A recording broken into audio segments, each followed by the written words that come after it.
All right, everyone, now it's time for some more 2020 Dem primary polling analysis because some big things have actually happened, one of which I actually predicted would happen for a while. It was slowly occurring and took a little bit longer than expected, but Buttigieg, whichever you pronounce, now ahead of Kamala Harris. We've got several new polls we'll analyze. We got Politico, Morning Consult, Emerson, and Quinnipiac, and arguably the Hill poll, although I think that was already there the last time I did analysis.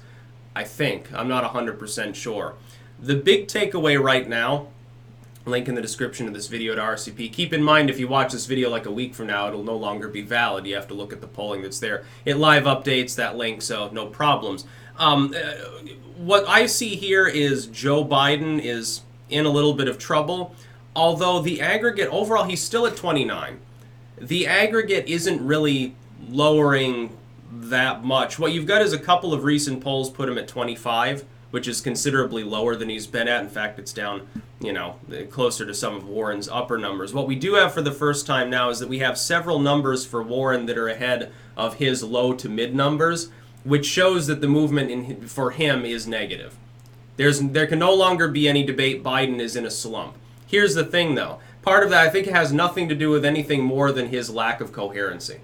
He can potentially make up for that. He needs a good fourth debate performance, especially one on which he's on stage with Warren, but because they're going to split the debate in order to keep Gabbard away from Warren, it's not clear who's going to be besting who. It's a dumb situation. It'd be better to just have 12 people up on stage. I'm not sure why 11 is the magic number. Probably because of Tulsi Gabbard qualifying. It'd be funny if 13 or 14 end up qualifying. That'd be fine. Mike Gravel should have been allowed in. He qualified. He just wasn't in any of the polls, which was by design. There's a reason for that. Anyway, we have Quinnipiac showing Warren ahead of him by a couple of points. We have Emerson showing him ahead by a couple of points. If you go through, Biden's still ahead in all of these polls except for one. That is the outlier. That one also has Bernie Sanders at 22, basically right behind Warren, so I wouldn't read too much into it. I think the biggest news, though, is Buttigieg now above 6%, entering the field of viability and knocking Harris out. Basically, Harris is down near 5, which is where Buttigieg was a few weeks ago. In only a couple of weeks, he's managed to claw back just enough support, I think probably from Harris deliberately, that he is now viable. He's now the fourth place candidate. That puts him far behind the others. Biden's in the upper 20s, Warren's and Sanders are in the low 20s, upper teens. He's only in the mid-single digits. But he's viable. He's got more than 5%. He's in the top 4. He's capable of continuing his campaign. He's also in that position now. If this continues, what happens is that he becomes the kingmaker. Because you could very easily have a situation where Biden or Warren ends up kind of presumptive, but they need a few more votes, and somebody like Buttigieg can say, look, I want to be VP. Choose me and you can have my votes. Or I want to be Secretary of State. Or I want a big-time endorsement, and you pull out all the stops here. You sign this paper. You're going to be like parading around for me when I run for governor, when I run for the Senate or something.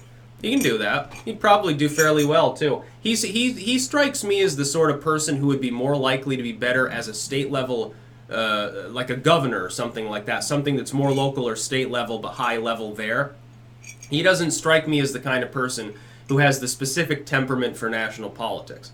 Just saying about Pete Buttigieg or Buttigieg. It's funny because one way it says booty, the other way it says butt. So, people make incessant jokes about that. I mean, I'm not even trying to joke about the dude's proclivities, but your name is kind of funny.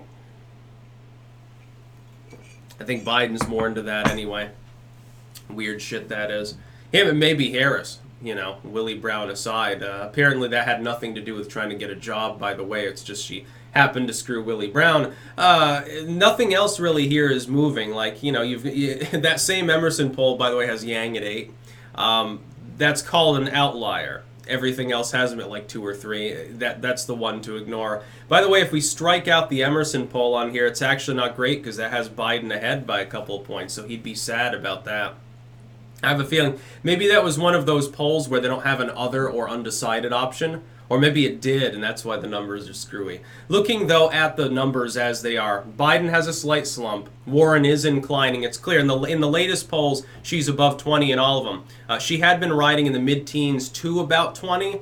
Now, Quinnipiac has her at 27. I think that that's not the real number, but it shows upward mobility for her. It means she's broken out as well of her long-term sort of what counts as an older ceiling. She's managed to break that paradigm. Biden is still in his.